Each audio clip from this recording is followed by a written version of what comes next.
आवाज़ आ रही होगी। सर HDFC बैंक के लिए तो आपको एडवांस में बधाई दे रहा हूँ। आपका एक दूसरा शेयर आपने नोटिस कराया था कि बाटा इंडिया बेस बना रहा है, यही अभी मैंने सोनी पट्टायक से पता किया, उन्होंने भी यही कहा कि हाँ 1300 नहीं गया तो बेस मान लीजिएगा, हाँ बेस तो बन गया इसका। आपने पहले भी इसके बारे में प्रेडिक्शन की हुई है। सर थोड़ा मार्केट के बारे में गाइड कीजिए और इन दोनों शेयर्स के बारे में अपडेट भी दे दीजिएगा। हाँ, गुड मॉर्निंग डिम्पी, आपको भी, सृष्टि को भी, अभिषेक को भी। और बिल्कुल सोनी जी की और मेरी हमेशा एक ही तरह का दृष्टिकोण रहता है और बहुत अच्छा उन्होंने पकड़ा है कि बाटा, देखिए रूरल फुटवेयर में एस्पिरेशन आपको ड्राइव कर रही है, एथलेटिक्स के लिए और आदमियों में प्रोत्साहन है और Bata as a brand is doing extremely well. और दूसरा आपने कहा HDFC बैंक, मेरे को लगा इनलाइन नंबर्स है, लेकिन डिम्पी जी मेरे लिए stock of the day, stock of the month, stock of the year और नेक्स्ट 2 इयर्स इज आइडिया। 11 रुपए पे जो आपको FPO मिल रहा है उसमें जितना आप सब्सक्राइब कर रहे हैं उतना कम है, क्योंकि ये मौका फिर नहीं मिलेगा। एक साल में 25 रुपए का भाव।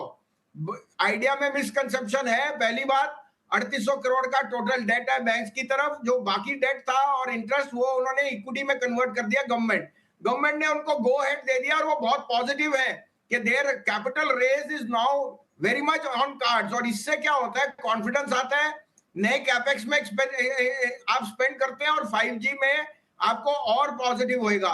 142 का आरपू था, मुझे लगता है 2 क्वार्टर में ये 180 जा सकता है।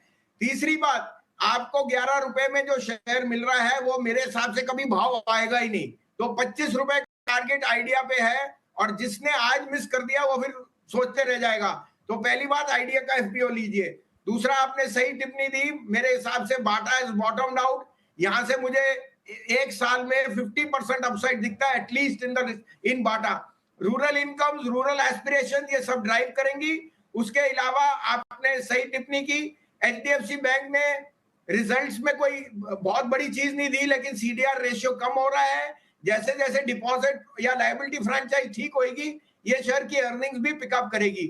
You cannot but ignore के HDFC the parent is the largest mortgage lender, और अगर mortgage और housing में इतना बूम है, it has to participate। उसके अलावा मेरे पे वेदांता और मारुति मेरे टॉपिक्स हैं, लेकिन star of the day, of the month, of the year and the next 2 year is idea. उसमें जरूर पैसा लगाइए। तो ये कुछ कॉल्स भसीन साहब के आती हुई, भसीन साहब की तरफ से आती हुई। Very good morning. बताइए आज के लिए कहाँ पे रखनी है नजर और पोजिशनल व्यू बनाना हो तो कौन से स्टॉक्स आपके लिस्ट में रहेंगे? गुड मॉर्निंग सृष्टि। वेदांता याद कर लो, 250, 260, 270 कोई हाथ नहीं लगा रहा था, अभी भी कह रहा हूँ 380 कोई भाव नहीं। Hindustan zinc is now the 3rd largest silver producer, और मुझे लगता है जिस तरह से कॉपर, जिंक, निकल only player in the country जो निकल में है, ये 415 का आपको पहला टारगेट है, 450 का दूसरा, 370 का स्टॉप लॉस। मारुति मेरा फेवरेट शेयर, 12600 का लेने का है, 12200 का स्टॉप लॉस, 13500 का नंबर आपको दिख जाएगा। इसके रिजल्ट्स बहुत ही बढ़िया आएंगे। और last but not least, idea लिख के ले लीजिए, 11 वाला शेयर इस साल में 25 रुपए जाएगा।